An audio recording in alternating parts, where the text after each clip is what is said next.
Over 6,000 years ago, 6 divine beings known as the Archons came together and claimed a pair of celestial bodies, known as Brimber and Sormul.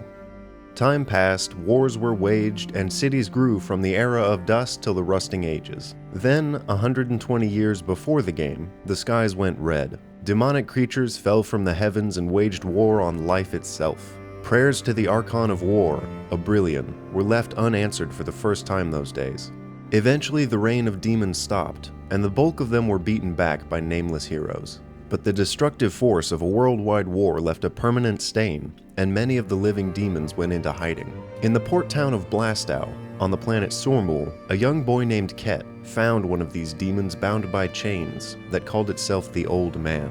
It forced a pact of allegiance onto Ket and turned him into an aversion, a cursed race of people touched by the demons. His skin turned blue, he lost many of his memories, and gained powers he barely knew how to control.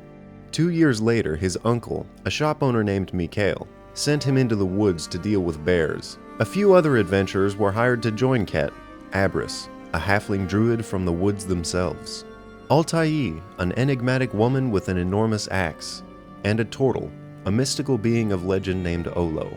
The 4 of them followed bear tracks to a cave, where they found a dying man who called himself Dr. Rune. He gave them a strange artifact, and as a dying wish asked that they take it to a distant stranger named Darius. The artifact bonded with Altair, knocking her unconscious. They returned to Blastow to find that one of Ket's old friends had joined a new guild, the Coastal Inquisition. The Inquisition learned about the artifact and suspected that Ket had found it. His friend asked the group to join the Inquisition, but Ket refused them. They resorted to raiding his home, killing Mikhail in the process. With nothing left to lose, the team set out to find Darius. They boarded the boat of a Tabaxi pirate, setting sail to the west. After a battle with rival pirates, a colossal sea serpent conjured a storm that left them stranded on a strange island. While a stowaway kobold repaired the now beached and broken ship, the party ventured into the island to find a handful of stray demons and a woman trapped by the curse of a dead titan. The party cleared the islands of the demons and restored her memory. She revealed that she was an elf, a rare angelic race from another world. This gave Altair the confidence to reveal that she too was an elf, and had left home to learn the truth about a spectral companion that travels with her, unseen by anyone else. They also entered a ruined temple to Indo, the Archon of Nature, and the artifact bonded with a strange magical well inside. The ship was repaired, then the old man commanded Ket to kill the kobold, to stave off the sea serpent and protect Abris, which he did. They sailed to the port town of MURKGATE and found a man named Threeko trying to sell a dragon, which broke out of its cage and attacked the town. After killing it, the man thanked them and revealed the dragon was actually a curse, offering to guide them to his home and reward them. During their travel, an assassin appeared, dead set on killing Altair. He succeeded, but the relic magically rewrote the event, restarting the day and eliminating the assassin. As another aspect of its enigmatic nature, it instead bonded with Abris. Later on their journey, they came across a paladin of the Archons, Conrad, who was sent to look for a hidden city in the area. He joined the party, and Threeko led them to a city called LATENS, a magical location hidden behind a waterfall. Threeko then reveals that the curse was actually a result of a selfish wish granted by the ruler of LATENS, the Dragon King. He was exiled and told not to return home until he learned from his curse. The party met with the king to vouch for Threeko's redemption, but the king was unable to use his powers. An intruder had followed the party into LATENS and was set on killing the king. Inside an urgent dungeon chase, Abris was mysteriously killed and then revived by the relic in a different manner. It then bonded with Ket. They learned the secret history of the Dragon King and killed the intruder. During the final fight, the paladin was felled by dark magic. It was revealed that the actual wish granter was a colossal godlike being, a Dracodaeus named Yoko. As a reward for saving Yoko, each of the party members was granted one wish. Ket immediately wished to banish the old man from his life, and his chains snapped. The true result of this wish remains a mystery. Threeko wished to understand his heritage and left LATENS.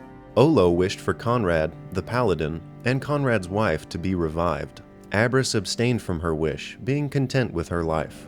Altair wished to understand her spectral companion, and was given a vision that revealed the small creature to her allies. Conrad was also granted a wish, and ended up wishing for never-ending pastries for Abris.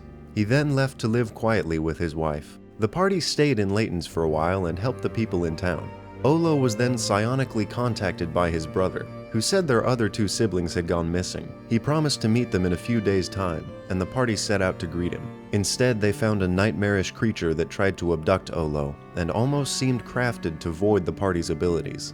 After defeating it, a villain revealed himself as Norilius Mandrago, and admitted to having created the creature.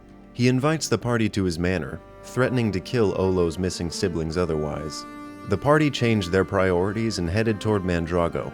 Along the way, they ran into a platoon of the Knights of the Hollow. The leaders of the platoon, Tesseract and Gravestock, offered to protect the party in exchange for a nearby bounty, which they collected. Gravestock explains that the Knights serve the missing Archon, Abrillion, and wish to see him return.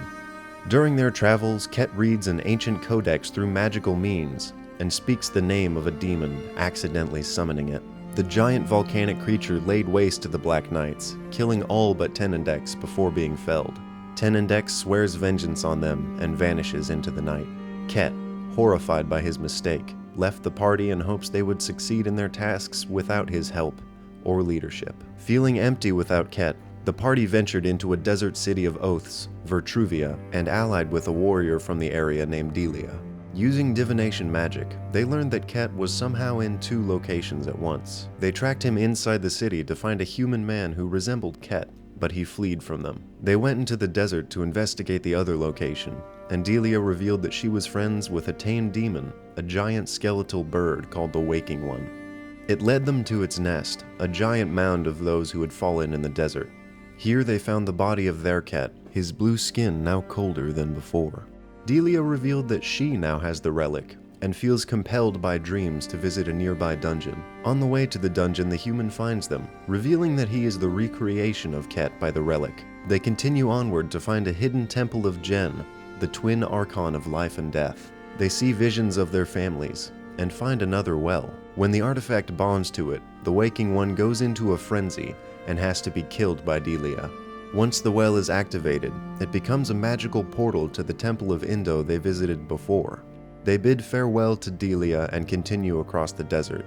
After saving gnomes from goblins, they reach the ocean, and Mandrago sends an unsettling creature to guide them across the water to Mandrago's manor. Once inside, Norilius treats them to dinner and weaves a network of convincing lies and explains that Ollo's old master has died. He asks what secrets the old mystic kept, but Ollo was never told them. He tries to explain this to Mandrago, only upsetting the elder. He falsely bids the party farewell, then kidnaps Ollo in secret and replaces him with a doppelganger. The party leaves with false versions of Ollo and his siblings, who vanish the following night. They returned to the manor and fought with Mandrago, who overpowered them with dark magic from Altai's homeland, the Fae. One by one they were killed by Norilius, and the Tesseract did not revive them. Season 2 takes place over 30 years after these events, with a resurgence of the dormant demons. The more powerful aberrations, unable to be killed by nameless heroes, were bound by arcane chains, and now those chains are being broken.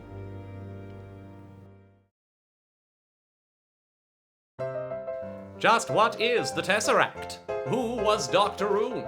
Who are the new heroes? Who is breaking the chains? Is the old hero's story truly over? Will Logan ever get over his fear of exposition? Find out in Season 2 of Tesseract.